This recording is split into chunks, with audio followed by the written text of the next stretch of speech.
आज जो जालंधर में नतीजे आए हैं वो इस बात का प्रमाण है कि पंजाब की जनता आज भी आम आदमी पार्टी, अरविंद केजरीवाल जी और भगवंत मान जी के कामों पर भरोसा करती है।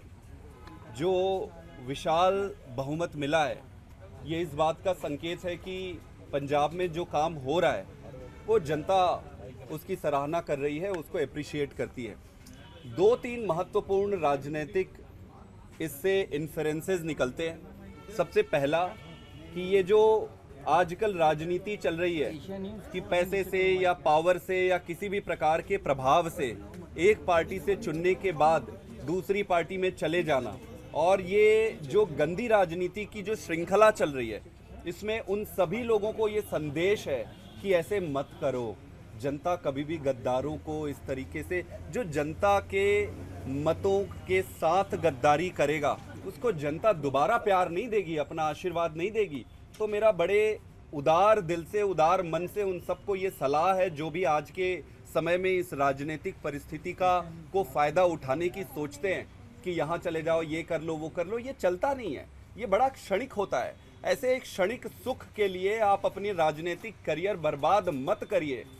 दूसरा इसमें महत्वपूर्ण इन्फ्लुएंस ये है भारतीय जनता पार्टी के लिए। इस देश ने, देश के इतिहास और संस्कृति को अगर आप उठाकर देखेंगे तो कोई भी गद्दार या कोई भी ऐसा पक्ष या पार्टी द्वेष, गुंडागर्दी, तानाशाही, इन हथियारों का जब भी उपयोग किया है वो ज़्यादा समय तक चला नहीं है, वो जनता उसको ज़्यादा समय तक चलने नहीं देती है।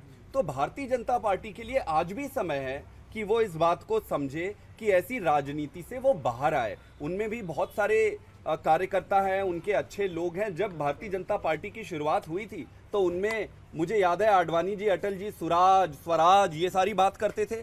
आज ये इनकी सारी बातें आप देखोगे तो गुंडागर्दी, इसको तोड़ लो, उसको चोरी कर लो, उसको, अरे भाई चोरी चकारी से बाहर निकलो ना।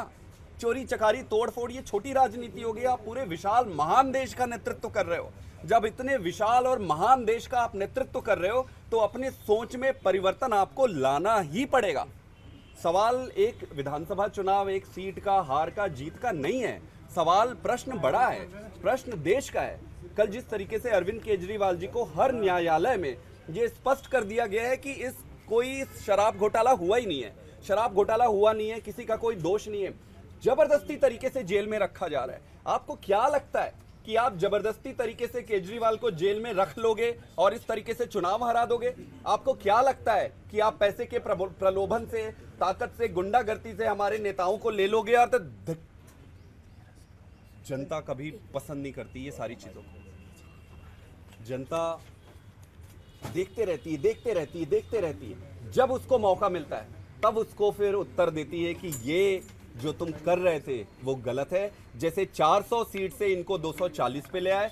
आज मेरा इनको सुझाव है, मैं बड़ा छोटा और साधारण ऑर्डिनरी आदमी हूँ, लेकिन मुझे इस देश से बहुत प्यार है, मुझे बहुत प्यार है इस देश से। हम सबको, हमारी पार्टी का जन्म ही इसी आधार पर हुआ था कि ऐसी राजनीति भारतीय जनता पार्टी को नहीं करनी चाहिए और भाजपा के सभी नेताओं को बैठना चाहिए और उनको बैठ के ये तय करना चाहिए कि ये जो दो लोग उस भाजपा को बर्बाद कर रहे हैं उनको अपनी पार्टी को बचाना चाहिए।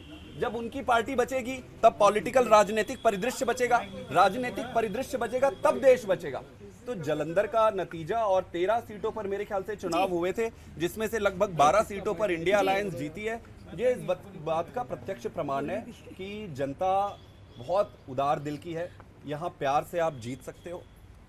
गुंडागर्दी और दादागिरी का सिर्फ अंत, नियति, खात्मा ही है। जो बात आप गुंडागर्दी की कर रहे हैं, यही वजह है 13 में से एक आना? मेरे ख्याल से कई सारे कारण होते हैं राजनीति में, लेकिन मोटा मोटा जो नजरिया जो मुझे लग रहा है वो ये लग रहा है कि तानाशाही और गुंडागर्दी जनता कभी पसंद नहीं करती।